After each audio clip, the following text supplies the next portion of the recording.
Social media খুললেই বিভিন্ন সময় বিভিন্ন ধরনের ট্রেন্ড চোখে পড়ে। সম্প্রতি ভাইরাল হচ্ছে কাচের গ্লাসে হলুদ মেশানোর ভিডিও। এক গ্লাস পানিতে হলুদ মিশিয়ে তা ভিডিও করে সোশ্যাল মিডিয়ায় পোস্ট করছেন অনেকেই।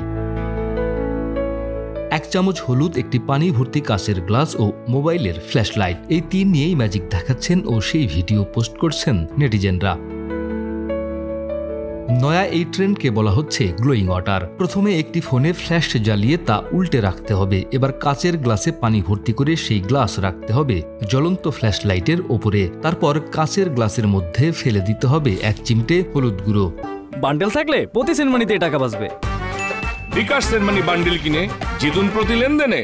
14 জুন মালয়েশীয় কন্টেন্ট ক্রিয়েটর পুষ্পা গোমেন টিকটকে একটি ভিডিও ছাড়েন, যেখানে দেখা যাচ্ছে প্রায় অন্ধকার ঘরে পুষ্পা গোমেন গ্লাসের পানিতে গুঁড়া হলুদ মেশাচ্ছেন। পানিতে গুঁড়া হলুদ পড়তেই ছড়িয়ে পড়ছে হলুদ আভা, সঙ্গে সঙ্গে বাজতে লাগলো ম্যায় আগার কাহুর মিউজিক, আর তাতে বিস্মিত পুষ্পার সঙ্গীরা। ব্যাস, সেই থেকে ভিডিওটি ভাইরাল। টিকটকে তো বটেই, ফেসবুক ও ইনস্টাগ্রামেও হাজারো মানুষ এ ধরনের ভিডিও আপলোড করছেন। মালয়েশিয়া থেকে শুরু, ফলে সে দেশ তো বটেই, ভিডিও ট্রেন্ডটি ভাইরাল বাংলাদেশ, ভারত, পাকিস্তান সহ ইন্দোনেশিয়া ও মধ্যপ্রাচ্যের দেশগুলোতেও। ফেসবুকে কোনো ভিডিও এরই মধ্যে পেয়েছে lakh lakh view. Desk report, আমাদের সময়।